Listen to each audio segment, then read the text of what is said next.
The Samsung Galaxy A53 5G takes the best parts of its predecessor and improves on them, while also lowering the price tag. It's not perfect, but Samsung also didn't fix what wasn't broken, and the superb update commitment means this affordable phone will stay current long after others have retired. The new Galaxy A53 5G is now here for review. Since the 5X series has arguably been one of the better geared devices in the series, it is also the toughest one to upgrade. In comparison, this year's Galaxy A33 5G is a much lower hanging fruit, seeing how its predecessor came with an LCD. The new Galaxy A53 5G seems to be a slightly tweaked variant of what Samsung already knows works and sells well. The slightly bigger battery is always nice to see, but what is going to either make or break the A53 5G is definitely the new Exynos 1280 chipset. To be perfectly frank, it just needs to be as good, and not even better than the Snapdragon 778G 5G it is replacing. The Samsung Galaxy A53 5G leaves little question as to its lineage. It's almost identical to its predecessor, save for a few millimeters here and there. Honestly, the lack of change isn't a bad thing for this device, especially as it's not nearly as dated as its most high-profile competitor, the iPhone SE 2022.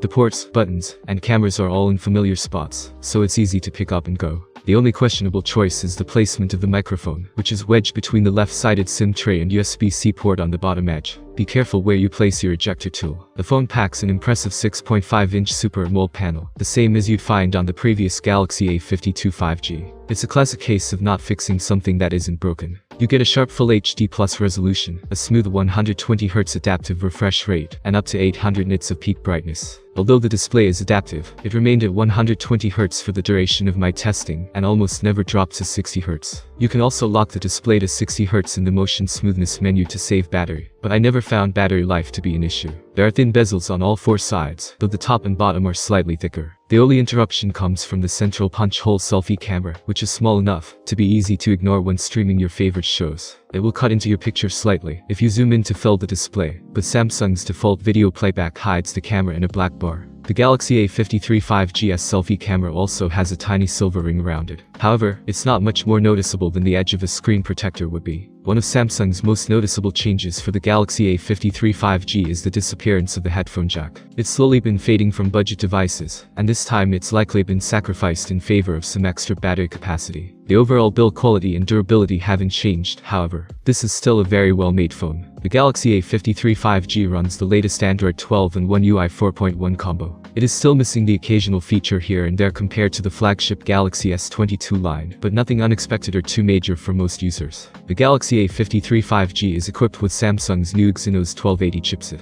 It is replacing the Snapdragon 778G inside last year's Galaxy A52's 5G, and is new silicon from Samsung's own foundries. So, overall, pretty interesting on multiple levels. The Exynos 1280 is made on Samsung's 5nm manufacturing process. So not the latest and greatest flagship 4nm one, but still impressive and essentially last year's tech. In the CPU department, the Exynos 1280 is packing two big Cortex-A78 cores, clock at up to 2.4 GHz and 6 small Cortex-A55 ones, working at up to 2.0 GHz. For the sake of thoroughness, our review unit has 6 GB of RAM and 128 GB of storage. Testing was done with RAM+, which Samsung's name for virtual memory set at the default 4 GB. It can go down to 2 GB or up to 6 GB, but it didn't make any actual difference in benchmark scores. The feature is geared towards keeping more apps open in the background and restoring them quickly more than anything else. We mentioned that Samsung hadn't changed the camera from its Galaxy A52 5G, which, much like the familiar design, is not a bad thing. The 64-megapixel primary sensor captures great images across the board, and it offers plenty of shooting modes to flex your creativity. It bins down to 16-megapixel images by default, but it's easy to toggle back to full-resolution shots. You also get a 12-megapixel ultra-wide sensor with a 123-degree field of view, a 5-megapixel macro lens, and a 5-megapixel depth sensor to round out the setup. There are plenty of shooting modes to test out, but one of the more unique options is simply called Fun. It works just like a Snapchat filter. Identify a nearby face, and choose which filter you want to apply. I'm not sure how useful it is outside of Snapchat itself, but you could probably get a laugh out of your kids without having to send your selfie anywhere. The 32-megapixel selfie camera follows the primary camera's lead, binning images down to 8-megapixel by default. You can always jump back to a full-resolution shot, but I had no complaints with the image quality. My standard selfie is sharp with good color recreation, and the portrait mode selfie only puts a few hairs out of place. Edge detection is much better on people than on objects, with my hat and shirt coming through cleanly.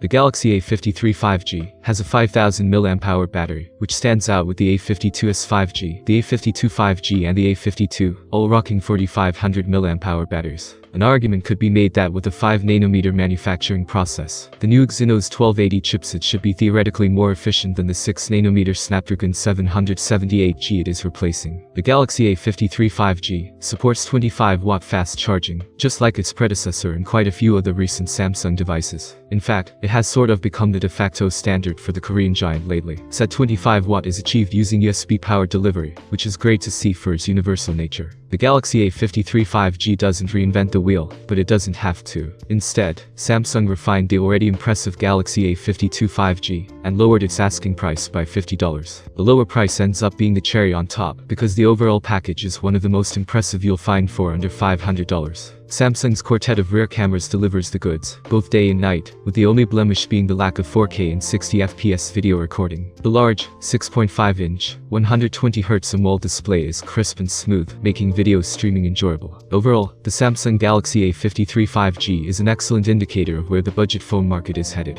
It offers a well-rounded experience that should suit the needs of most users, and a price tag that won't make your wallet hurt too badly. Add in Samsung's excellent update commitment, and you've got an affordable device that'll stay current long after others have retired. Thank you for watching this video. I appreciate every comment from you. Subscribe to the channel. See you soon.